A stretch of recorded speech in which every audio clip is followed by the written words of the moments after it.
Salut à tous, c'est Falk, j'espère que vous allez bien et aujourd'hui on se retrouve pour la 5e review des clubs allemands en Ligue des Champions. Et ce qu'on peut dire tout de suite, c'est qu'il y a 2 clubs qui ont abandonné et il y en a 3 qui tiennent largement la route. Et on va commencer par les équipes qui ont gagné, ça fait pas de mal parfois. Et on commence tout de suite avec la confrontation que je pense la plupart attendaient en Allemagne, c'était celle entre les FC Bayern et le PSG. Beaucoup de choses à dire sur ce match. Déjà, c'était pas un match exceptionnel. Alors, sincèrement, je ne m'attendais pas à un énorme match de la part de ces deux équipes. De 1, parce que le PSG, c'est pas si fort que ça cette année. Et d'autre part, je trouve que le Bayern se veut assez défensif, surtout en Ligue des Champions où on sait que les équipes en face jouent avec de grosses défenses. Et surtout que le Bayern cette année peine un peu en Ligue des Champions. On voit qu'ils sont pas totalement sereins. Et là encore, ils sont pas allés extrêmement sereins dans leur match. Et avant de parler des actions concrètes, il fallait se poser la question déjà, comment allaient jouer les deux clubs? Depuis le début de saison, que ce soit le Bayern ou que ce soit le PSG, les deux clubs jouent la possession de balle. C'est assez rare que même Paris n'ait pas le ballon au pied. Et donc la question se posait, lequel de ces deux clubs allait prendre l'ascendant à ce niveau-là? Je pensais que ça allait être le Bayern. Effectivement, le Bayern a pris l'ascendant au niveau de la possession du ballon. Et donc, le PSG a dû s'adapter totalement au jeu du Bayern, vu que la plupart du temps, c'était balle dans les pieds du Bayern, ce que le PSG n'a pas vraiment l'habitude. Et en même temps, pour le Bayern, ça me semble assez logique.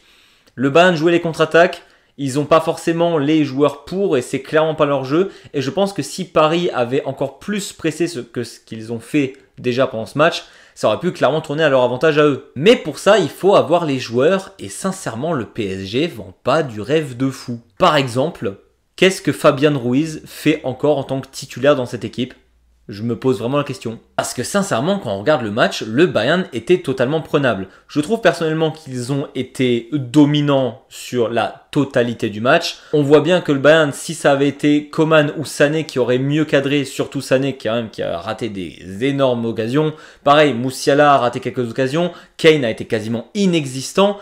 Un Bayern comme ça, faut dire ce qui est, c'est prenable. Récemment, on avait l'habitude que le FC Bayern domine de A à Z toutes ses match-ups. Là, il faut dire ce qui est, il y a certains joueurs qui sont vraiment sortis. Je pense notamment à Coman, je pense à Minge et je pense à Manuel Neuer qui a fait un giga match. On a vraiment cette défense du Bayern qui continue à s'illustrer. 7 matchs sans se prendre de but, c'est assez historique pour le FC Bayern qui a plus l'habitude de marquer énormément mais de s'en prendre quelques-uns pendant les matchs. Mais malgré ça, le Bayern, je trouve vraiment que c'était prenable. Ils ont joué avec un peu la boule au ventre, ils ont joué avec de la retenue. Alors oui, il y avait pas mal d'occasions. Il faut dire ce qui est, je sais pas pourquoi tout le monde le dézingue. Effectivement, c'est un peu son but qui se prend. Sofanov, le gardien du PSG, prend un but évitable.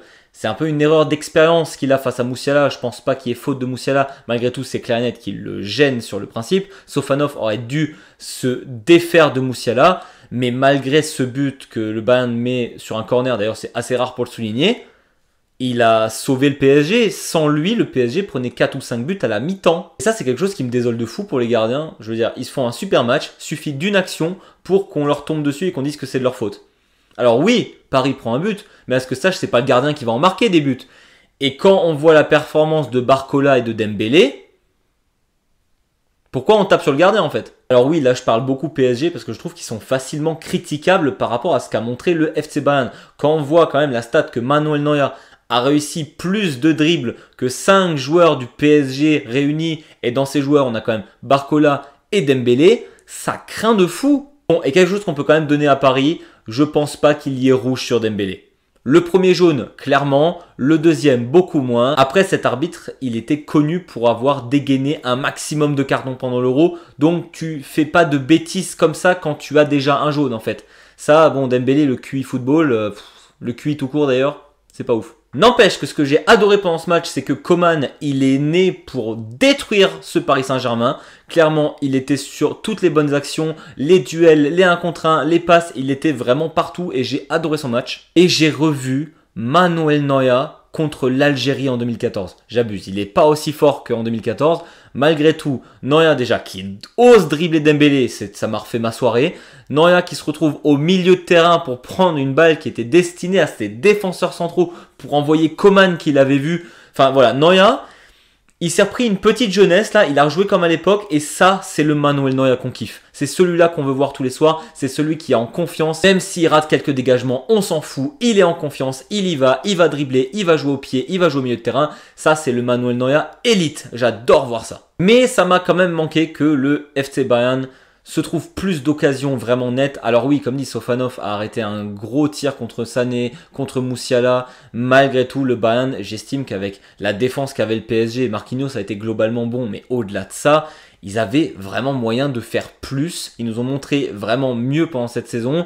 Kane a bien été gêné, mais je pense que le Bayern était censé dominer ce match plus que ce qu'ils ont fait là. Et surtout, quand vous êtes à 11 contre 10, laissez pas Paris avec la balle au pied. En deuxième mi-temps, je trouve que le Bayern était ultra dominant début de première mi-temps. Et puis ensuite, ils ont laissé le PSG jouer. Non, c'est pas normal. Malgré le classement du PSG actuellement en Ligue des Champions, ça aurait été quand même bien de la part du Bayern de faire un vrai match statement. Parce qu'au final, oui, il y a eu des grosses victoires, par exemple contre Zagreb, contre des plus petites équipes. Ça serait quand même bien que le Bayern sous Vincent Kompany réussisse enfin à avoir un match référence où là, on montre, les gars, on a battu un gros. Qu'on aime ou pas le PSG, ça reste maintenant une référence en Europe. Tout le monde connaît le PSG. Ça aurait été bien de mettre 3-4 buts pour montrer, les gars, on est là. Parce que pour l'instant, à part Barcelone qui leur ont mis 4, le reste, ils ont battu des plus petites équipes. C'est dommage. Après, si on reste purement sur le match de poule, le Bayern gagne. Le Bayern se fait 3 points. Le PSG commence à se mettre dans une misère monstrueuse, mais le Bayern du coup se rapproche des qualifications directes et ça c'est quand même plutôt cool. Et vu les adversaires qui les attendent encore, là ils vont jouer à Donetsk, ça devrait le faire. J'ai vu aussi d'autres affiches, ça devrait le faire. Je pense que le Bayern a vraiment une grosse opportunité de se qualifier directement pour la suite et ça serait vraiment pas de refus. Et je pense qu'ils méritent quand même la mention. Neuer, Upamecano, Min-jae, ce qu'ils nous font là depuis le début de saison, c'est très fort et ça fait plaisir de voir une défense du Bayern aussi solide, mais j'ai quand même hâte de les voir prochainement contre des gros clubs. Faut dire ce qui est le Bayern là récemment, entre PSG en Ligue des Champions, Dortmund en Bundesliga, suivi de Leverkusen en Coupe d'Allemagne, il y a des grosses rencontres et on va voir comment ils gèrent 3 rencontres comme ça de suite, ça va être ultra intéressant. On va maintenant s'attarder à une autre victoire, pour une fois qu'il y a plus de victoires que de défaites allemandes, ça fait plaisir. On va parler de la grosse victoire du Bayer Leverkusen contre le RB Salzburg. Là, ça va être beaucoup plus rapide à débriefer, pas parce que je n'ai pas regardé le match, surtout par rapport à ce qui s'est passé. C'est simple, Leverkusen a enfin montré en Ligue des Champions pourquoi ils sont là et pourquoi ils étaient aussi dangereux l'année dernière. On a vraiment eu des bribes de Leverkusen de l'année dernière, ça fait trop plaisir quand ils jouent comme ça, c'est un jeu magnifique. Leverkusen gagne 5-0 pendant ce match et Salzburg n'a tout simplement pas existé. Leverkusen marque extrêmement rapidement dans ce match-là. Salzburg ne pouvait tout simplement rien faire face à l'armada offensive de Leverkusen. Xabi Alonso a vraiment décidé de miser surtout sur son attaque et on a Palacios qui a fait un énorme match, Grimaldo, Florian Wirtz a été absolument exceptionnel quand il joue comme ça, c'est absolument un des meilleurs joueurs techniques au monde, c'est ouf. On a retrouvé aussi ce Granit Xhaka, vraiment leader de l'attaque au niveau des passes. On a vraiment Hincapié et Frimpong qui ont fait les débordements nécessaires pour que Leverkusen soit le plus dangereux possible. Franchement, vu le match 5-0, je vais pas dire que c'est gentil parce qu'au foot 5-0 c'est énorme, mais ça aurait pu être tellement plus. Sincèrement, il y a un nombre d'occasions que j'ai en tête qui ne vont pas au fond parce que soit il manquait la dernière bonne passe parce qu'il y avait un mec de Salzburg qui avait peut-être la jambe pour bloquer une passe ou alors parce que ça tire tout simplement à côté ou alors le gardien l'arrête parce que le gardien a fait quand même quelques arrêts. Ça aurait pu vraiment se terminer avec 8 ou 9 buts. Mais bon, on va pas commencer à dire que 5 c'est gentil, 5-0 ça fait quand même très mal et Leverkusen se met dans une super position pour la suite. Pour l'instant, c'est que des victoires. Une défaite contre Liverpool qui actuellement est imprenable. On voit ce qu'ils viennent de mettre au Real Madrid. Franchement, Liverpool actuellement, c'est pour moi le meilleur club au monde. Sans trop de débat. Après, on voit avec Barcelone ce que ça donne. Brest qui avait réussi à tenir le match nul. Mais sinon, Leverkusen en Europe. D'ailleurs, c'est ce qui m'inquiète un peu. Est-ce que Leverkusen lâche pas un peu la Bundesliga pour jouer le plus haut possible en Ligue des Champions? À voir. Je ne sais pas si c'est le bon dilemme à faire. Ou simplement s'ils sont trop fatigués pour assurer autant en Bundesliga qu'en Ligue des Champions. En tout cas, pour l'instant, la Ligue des Champions, ça sent très bien.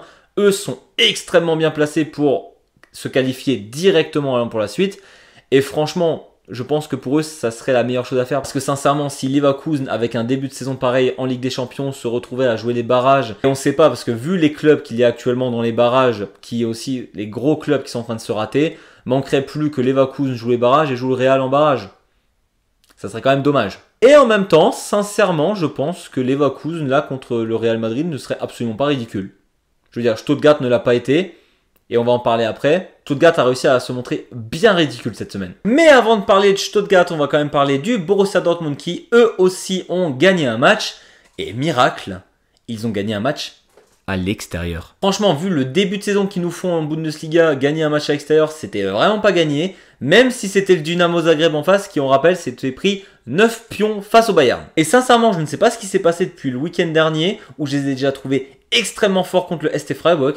Mais alors là, encore, Dortmund gagne entre guillemets que 3-0 à Zagreb. J'estime que c'est déjà très bien. Mais alors, l'ultra dominance, au-delà que ce soit Zagreb en face, qui est techniquement moins fort que le ST Freiburg, Dortmund a surdominé son match et surtout je trouve qu'il y a un vrai style de jeu qui commence à se développer au sein de cette équipe. Quelque chose qu'on voyait quand même très peu je trouve en début de saison, c'était le nombre de passes que se faisait cette équipe et j'ai l'impression que là ils construisent vraiment le jeu sur énormément de passes en une touche de balle rapide et des fois ça va évidemment sur les côtés avec Gittens et Malen parce que vous avez des joueurs exceptionnels pour ça. Et là ce que met Nouri Sahin en place, il faut le dire quand c'est positif, je pense que le Borussia Dortmund a peut-être enfin trouvé la bonne recette pour que ça marche sur le long terme. Après évidemment là ça joue des clubs qui sont censés être moins forts qu'eux, à voir toujours ce que ça donne contre des grosses équipes. Mais on ne peut pas nier que le Borussia Dortmund pour l'instant en Ligue des Champions, c'est quasiment un sans faute. Et donc même quand on a Leipzig et Stuttgart qui se chient totalement dessus, on a quand même le Bayern qui est quasiment qualifié directement, on a Leverkusen et Dortmund qui sont sur des très bonnes positions, l'Allemagne n'est pas totalement ridicule cette année et ça fait quand même plaisir. Après il reste quand même 3 matchs, on n'espère pas que ça choque à ce point-là. Mais vu comme c'est parti, j'ai plutôt confiance en ce Borussia Dortmund en espérant qu'il n'y ait pas non plus plus de blessés que ça. Là, on voit bien aussi que Guirassy qui est revenu d'une maladie. Il était malade le week-end dernier. Il fait vraiment extrêmement du bien à cette équipe en attaque, ça c'est clair. Il faut aussi le souligner, même si c'est pas forcément le joueur que je préfère, Ben Sebaini, il explose les attentes actuellement. Et franchement, avoir des joueurs qui step up lorsque d'autres sont malades, lorsque d'autres sont blessés, c'est ce qui montre aussi la force d'une équipe. Et ça, il faut le souligner. On a certains joueurs, même Zabitsa, je trouve, qui est vraiment meilleur cette saison. Mais bon, comme dit précédemment, il n'y a pas que eu des victoires et on va commencer par le club qui déçoit le plus en Ligue des Champions cette saison d'après moi, c'est le RB Leipzig qui a joué à l'Inter de Milan. Alors oui, je suis d'accord, le RB Leipzig n'a eu que des cracks en Ligue des Champions, il n'y a pas à avoir un calendrier aussi compliqué. Je suis totalement d'accord là-dessus. Vous allez quand même pas me dire que le RB Leipzig n'a pas au moins les moyens de chercher un point sur ces 5 matchs, se faire ridiculiser à ce point-là, surtout quand la Juve, par exemple, était à 10 contre 11 et arrive à remonter d'un 2-1 derrière à gagner 3-2. Non, franchement, ça craint. Contre l'Atlético, ça se prend un but à la dernière minute qui fait qu'ils perdent.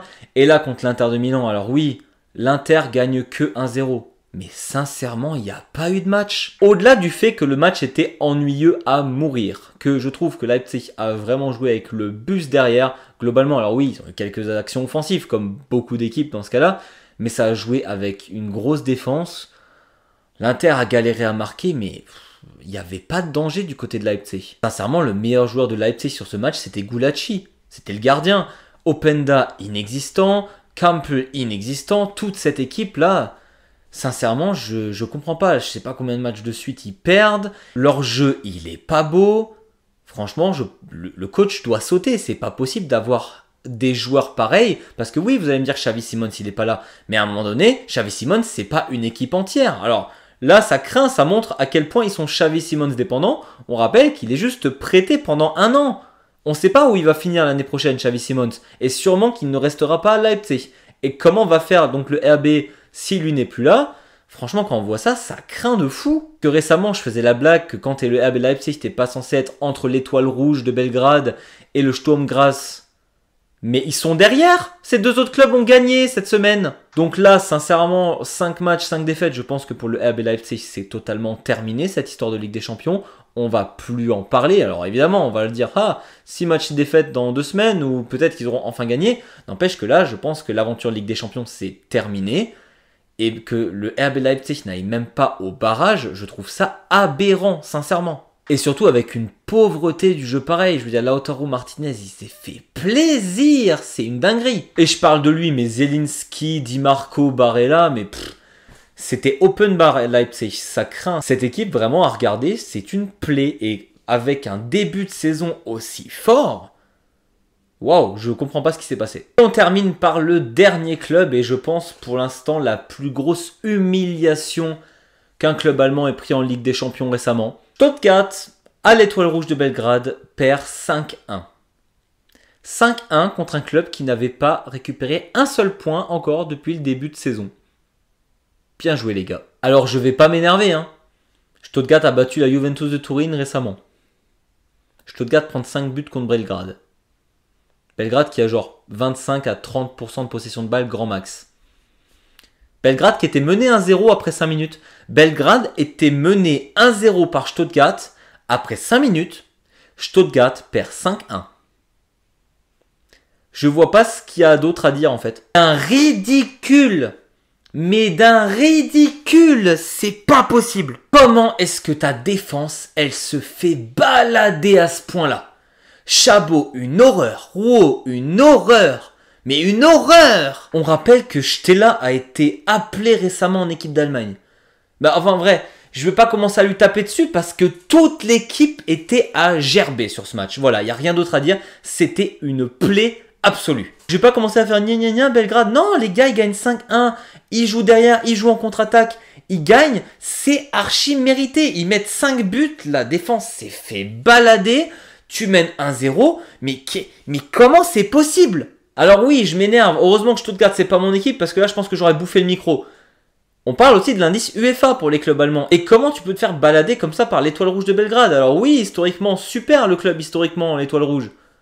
Mais là, on n'est pas dans l'historique. Stuttgart a les meilleurs joueurs. Stuttgart est censé avoir le meilleur entraîneur. Et là, franchement, Hoeneß, il y avait peut-être des changements à faire. Le gars qui a pris 5 buts, c'était le gardien qui a fait un match exceptionnel lors de la dernière confrontation de l'équipe d'Allemagne, on rappelle. C'est ce mec-là qui vient de prendre 5 buts. Hallucinant. Bon, pareil que pour Leipzig, Stuttgart, ça commence à sentir très très mauvais pour se maintenir en Ligue des Champions et jouer la suite. Donc là, j'ai vraiment cette sensation de Stuttgart-Leipzig abandonne plus ou moins le projet Ligue des Champions et vont se concentrer sur la Bundesliga. Leipzig va essayer de pas se faire virer du top 5 parce que vu comme c'est parti, ils vont se faire virer très très vite. Le VfB Stuttgart, eux, vont tenter de remonter dans le top 5 éventuellement pour rejouer la Ligue des Champions l'année prochaine. Mais alors franchement, si c'est pour jouer comme ça, les gars, allez jouer l'Europa League, hein, ça vous ira très bien. Et je critique pas l'Europa League, hein. Je pense qu'il serait capable de se faire défoncer par n'importe quelle équipe vu comme il joue actuellement. Voilà, c'était tout pour moi. Enfin, une semaine, on a quand même plus de clubs allemands qui gagnent plutôt que de clubs allemands qui perdent, ça fait plaisir. On espère que Stuttgart et le RB Leipzig nous démontent pas trop la suite pour l'indice UEFA. Je dis ça, mais le Borussia Dortmund va devoir jouer Barcelone prochainement. On va voir ce que ça donne. Et évidemment, on souhaite un maximum de chance au Bayer Leverkusen, au FC Bayern et au BVB pour se qualifier directement pour la suite. Ce serait quand même vachement sympa. Sur ce, n'hésitez pas à mettre un petit pouce vers le haut si vous avez aimé, à vous abonner si ce n'est pas déjà fait. On se retrouve très vite pour de nouvelles vidéos et d'ici là, je vous dis, servus.